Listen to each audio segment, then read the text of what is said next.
When the Pakistan crew was helpless, then India came to their rescue. Yesterday, NewsX showed the world how India, despite Pakistan's repeated betrayals, jumped to their rescue. Today, we have exclusive footage of India's humanity on display, a telling video of how Pakistan fails and India sets a precedent.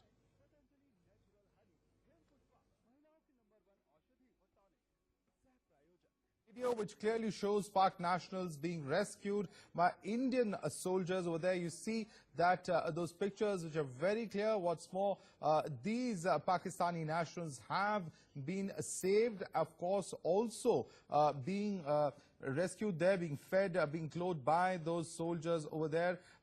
Double standards of Pakistan exposed after Jadav's sentencing. Pakistan Prime Minister Nawaz Sharif has said that maintaining friendly relations with neighboring countries was Islamabad's policy, but this should not be mistaken for weakness. But after video evidence of how India saved Pakistani sailors while they frame our man Jadav, the big question is, will this prove shame Nawaz Sharif? Actually, the one, I was wondering if the Indians have seen the 6-minute video. He's a self-confessed agent. The important things have been, unimportant things have been unedited. The important ones, they are there. And it's a 6-minute thing, and he confesses. And in fact, he's enjoying it. You got me on the line, just give me a minute or so. He was operating on a fake passport, Hussain Mubarak Patel. And everything was fake. Why? I don't want any answer from you. I mean, just think about it. Pakistan remains adamant on one issue that has to do with Kulbhushan Jadhav. Sources have told NewsX that in a cabinet meeting, Pakistan Prime Minister Nawaz Sharif has said that Pakistan will not fall under any pressure from India. This even as India continues to maintain that Kulbhushan Jadhav is not a spy and Pakistan is in violation of all rules and international norms. With video journalist Sanjay Rohila in New Delhi, Geeta Mohan for NewsX. And for more on the story, I'm joined by Ashish Singh, who's with us in our Noida studio. Also, we have GJ Singh, defense expert, joining us. Ashish, I'll come to you first. These pictures very clearly show the dichotomy that exists. One, of course, the way Pakistan treats Indians, and secondly, the way in which Indian soldiers and authorities treat Pakistani nationals. There's a world of difference, a world of contrast between the two. Well, on the first half of the screen, the visuals we are playing continuously, these visuals, pictures and video actually expose Pakistan's double standards. On one hand, the Pakistani Army Chief General Bajwa was signing on the confirmation of former Indian Navy commander, a retired Indian Navy commander, Kulbhushan Jadhav. He's now working as a businessman until the time he was abducted by the Pakistan's ISI. At that time, the Pakistani Army Chief General Bajwa was signing on 10th April afternoon on the confirmation of death sentence of Kulbhushan Jadhav.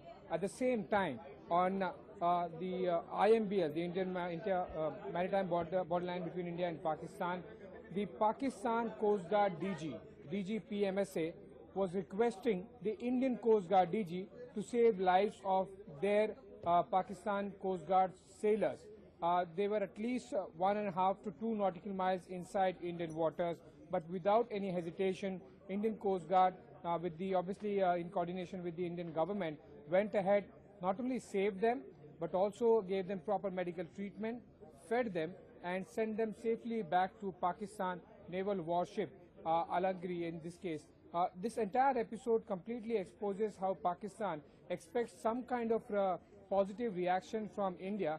But on the other hand, the actions from Pakistan's side have certainly been extremely negative and detrimental for the dialogue between the two countries. In response to what was done by the Pakistani government, the military and the Pakistani army to Kulbhushan Jadhav, India could have easily withheld these two Pakistan Coast Guard sailors who were rescued alive by ICGS Samrat and ICGS Arinjay on 9th night and on 10th morning. We could have easily held them back. India didn't do it. What India did in fact it just simply sent back these two Pakistani soldiers. Not only this, with the help of few Indian fishermen as well, at least 4 bodies of the Pakistani Coast Guard sailors were recovered with full proper respect, and what a soldier gives to the body of another soldier. All these SOPs and the required procedures were followed. Those are the set of pictures we are not airing. I've seen those pictures, but considering the sensitivity of the dead body of the Pakistani Coast Guard sailors, we are not airing those pictures, but I've seen, and I can inform our viewers, with all respect to a soldier's body, India sent the 4 recovered bodies of Pakistan Coast Guard sailors. At least all these drama was happening at least 4 to 5 hours after the news broke out, when the ISPR official Twitter handle issued the press release claiming that Pakistani Army Chief General Bajwa has signed on the confirmation of death sentence of Kulbhushan Jadhav, and the military court in last 1 year have tried and have completed the entire trial procedure of Kulbhushan Jadhav and have decided to award him the death sentence. The Indian government did not do anything negative that could have jeopardized the dialogues between India and Pakistan. But these are the kind of armed peace tactics that Pakistan does. Let me also go across to GJ Singh, who's also with us. How do you look at this, GJ Singh, the way in which Pakistan has treated an Indian ex-defense officer, and of course the contrast, the complete contrast with which Indian officials and Indian defense forces are treating Pakistani nationals? Isn't there a strong message that needs to be sent out to Pakistan over here? Of course, you are right. This is a very stark contrast, because what I see about our Navy and Coast Guard is that we are blue water professionals. We are professional Navy. We are respecting all international, Vienna, Geneva agreements. We give them the due importance. Whereas Pakistan corrupt and falsify agreements, whether they are international or national or Vienna Convention, they have no respect. They are expert in falsifying and corrupting these international laws and putting up absolutely a different picture. For example, in this case, we had the freedom to use these sailors as bargaining chips with our Commander Kulbhushan. But we did not go down to such a level, low level. We didn't go to that kind of a low where we start bargaining human lives. It is up to Pakistan now to consider the good gestures which we always make. I remember a couple of months back, some of the Indian fishermen from Oka, they strayed into Pakistani territorial waters, because Oka is very close to Karachi, it's not very far off, and the poor fishermen do not have the devices like GPS, or they do not carry with them the charts, and there is nothing what you call geographical, landmarks out at sea, because sea is the same everywhere. And it generally happens that the fishermen, they stray into another's territorial waters. What they did, they opened fire on a fisherman and killed 2 of them. And there was one fellow who survived, and he brought the boat back. This is the kind of treatment they give to our men, our even armless. I would say they were absolutely unarmed. They were fishermen, and they could see that it's a fishing boat, it's a fishing trawler. They opened fire. I remember it was Pakistan Navy patrol boat which came and opened fire at our fishermen. So this is the kind of contrast. Pakistan has gone down. It is in fact, I would say, the Pakistan has fashioned evil into a statue, into a kind of standard operating procedure when it comes to dealing with India or Indian defense personnel.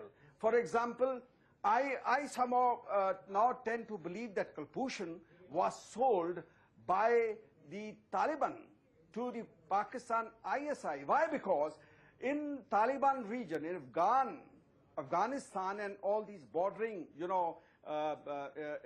the Pakistan and Afghanistan border, these tribes which are there, they have tribal mentality. They don't follow Islam. They follow tribalism. They have honor killing. They have revenge killing. and if they catch hold of their tribe, they make them slaves, and then they, indulge into what is called human trade. They sell slaves. Right, GJ Singh, I request you to hold on to your thoughts there. We have a breaking reaction coming in. Let's take a quick listen to this response, and then we'll come right back to you.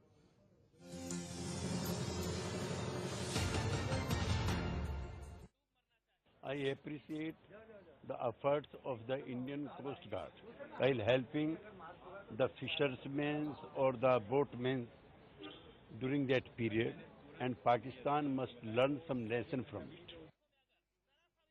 So clearly, of course, GJ Singh, the political reactions that are coming on as well are on similar lines. Clearly, many demanding that Pakistan must review its decision as far as that military court or the military tribunal is concerned, and clearly, of course, must in fact introspect on its own decision and the way that India treats nationals from Pakistan.